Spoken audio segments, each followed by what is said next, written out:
Hello, my name is Daniel Stillwell, and I'm the editor of the IFTA e-newsletter, and we have with us today Sari Cooper.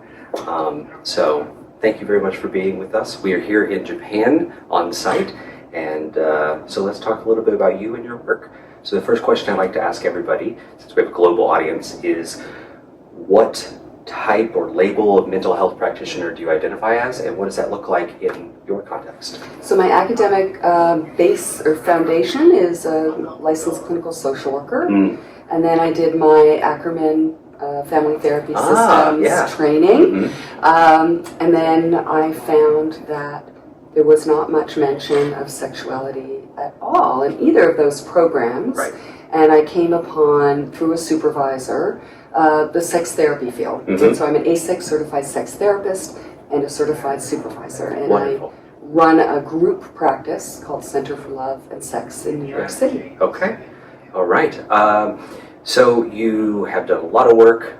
You have a lot of credentials at this point, but you're here at the conference. So tell us a little bit about what you're presenting on and how it connects to your larger career and larger endeavors. Well, I have to say that one of my missions has been to educate general therapists and couples therapists in the way that I didn't get, sort of paying it forward, if you will, because even if they don't become sex therapists, there are questions that they need to ask. It's like you can't ask about something that you don't know about, right? You can only ask about what you know.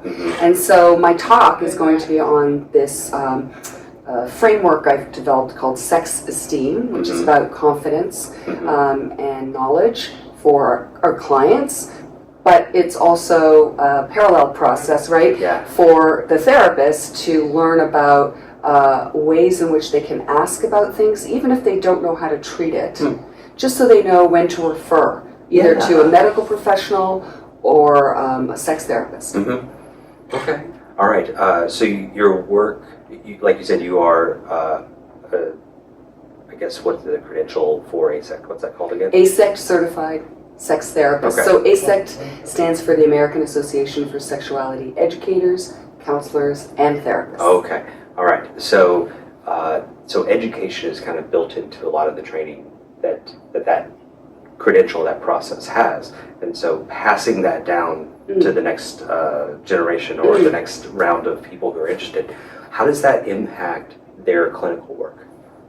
So basically, I mean, if you're a general therapist, right, a lot of times people assume that what's going on in a couple is either relational, is intergenerational, or potentially maybe intrapsychic. And what they're missing is the fact that there are biological issues that are present in sexual disorders, whether it's sexual pain or erectile dysfunction or premature ejaculation.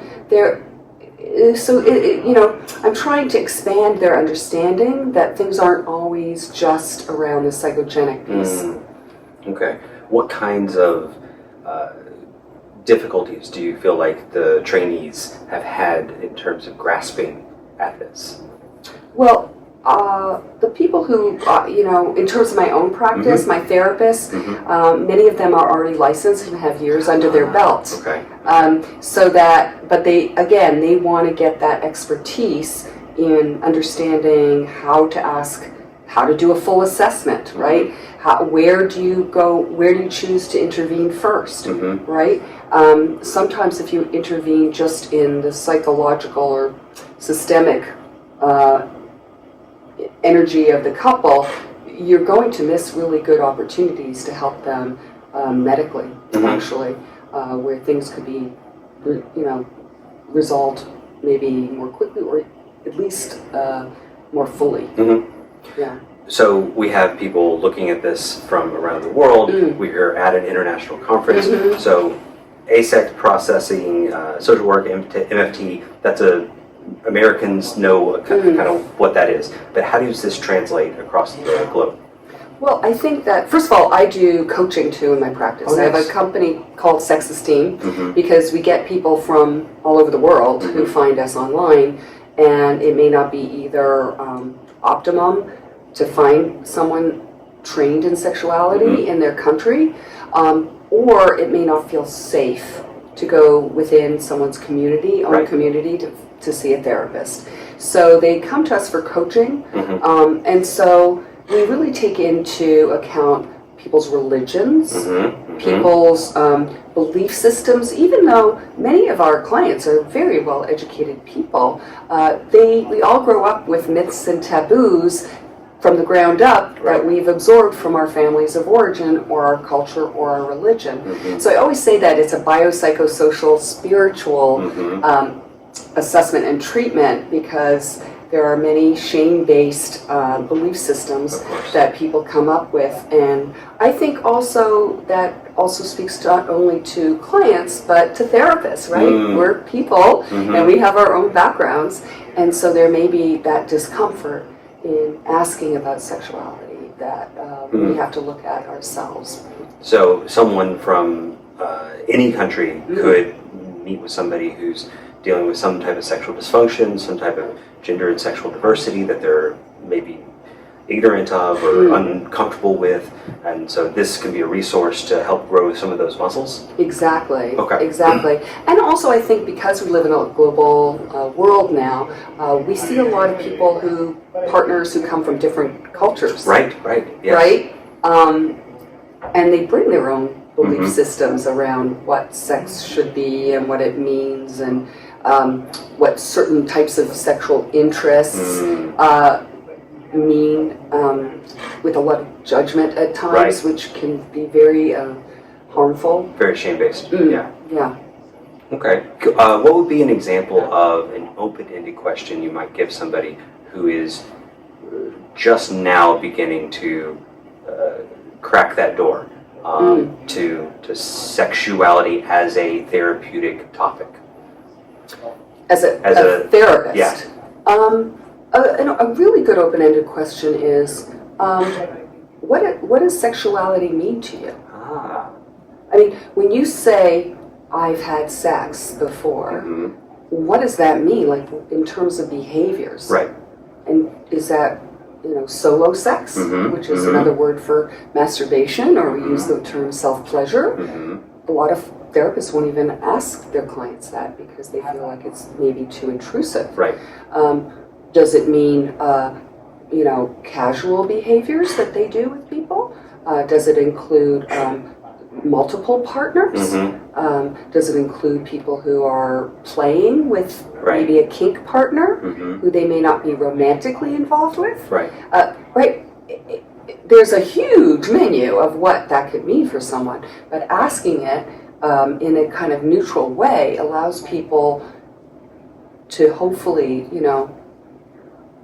volunteer. And sometimes when people are too shy to volunteer, I will give a little menu. I'll say, here's some options. Some people we see are really into kind of, I have this thing called erotic triggers that I've developed as part of this sex esteem framework.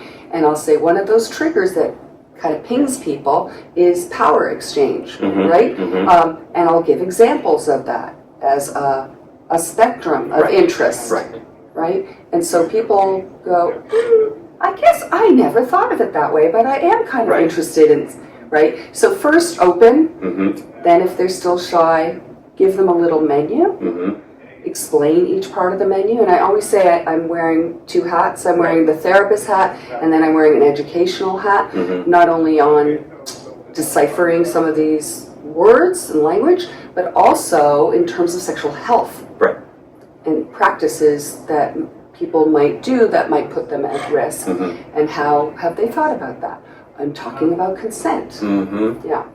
So it's a lot. All right. Well, it is a lot, but it is part of the human experience. It's certainly a human dimension that so many cultures, so many families, so many people are unaware or uncomfortable dealing with. And I certainly think that you letting people know there's a safe place to engage these things, that you don't have to be scared and then immediately stop helping people in that way. Right, and knowing when to refer if you feel like you don't have the knowledge. Like I refer to medical doctors frequently because I don't have all the knowledge base. And also, I guess I would say, lastly, is that people feel more comfortable when you're comfortable. And the research shows that if medical professionals do not ask their patients, how's your sex life? Or can you tell me more? Do you have any issues around sexuality that you want to talk about?